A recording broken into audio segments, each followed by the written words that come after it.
1 000 korun za metr čtvereční, taková je cena, za kterou koupí město Valašské Meziříčí od rodiny Křižanů část areálu bývalé pily na Nádražní ulici. Po složitém dlouholetém jednání byla v uplynulých dnech podepsána smlouva o odkupu, který na svém zasedání jednomyslně schválilo zastupitelstvo města.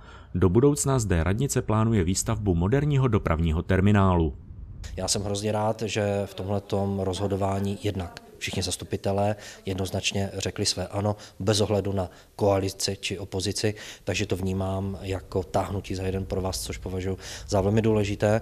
Jsem rád, že tento náš záměr přišel na zastupitelstvo města podpořit také krajský radní pro dopravu pan Kučera, spolu s ním i paní inženýrka Věra Fuchsová, jednatelka koordinátora veřejné dopravy, což je krajem zřízená organizace, která má na starost právě tyto velké projekty.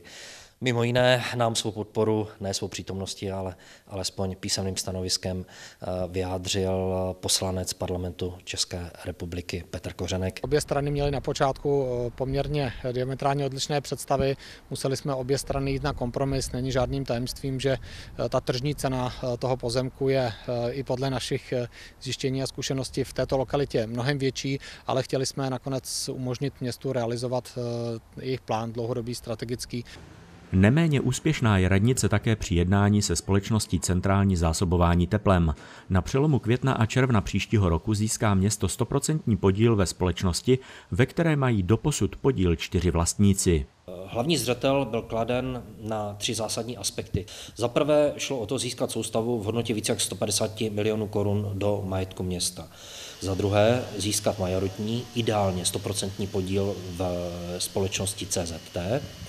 A v neposlední třetí řadě dodržet cenu tepla vůči odběratelům na deklarované průměrné hladině 495 korun bez DPH za gigajoule.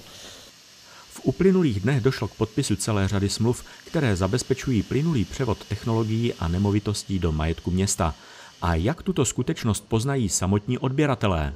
Hlavně tak, že se jim letos sníží cena tepla více jak o 100 korun a hlavně také tím, že tuhle cenu budeme se snažit garantovat po dobu následujících 3 let. Uděláme maximum pro to, aby se ta cena nezvedala. Samozřejmě musíme mít na zřeteli to, že tu soustavu chceme udržovat v dobrém stavu, chceme ji dále rozvíjet, chceme investovat do moderního systému řízení a regulace a chceme připojovat další objekty.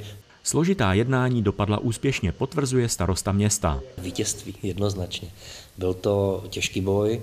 Mám velkou radost z toho, že oba dva projekty, o kterých se tady dnes bavíme, drtivou většinou podpořilo celé zastupitelstvo. V současné době zásobuje společnost teplem přes 5 000 domácností, školy a další organizace na území města.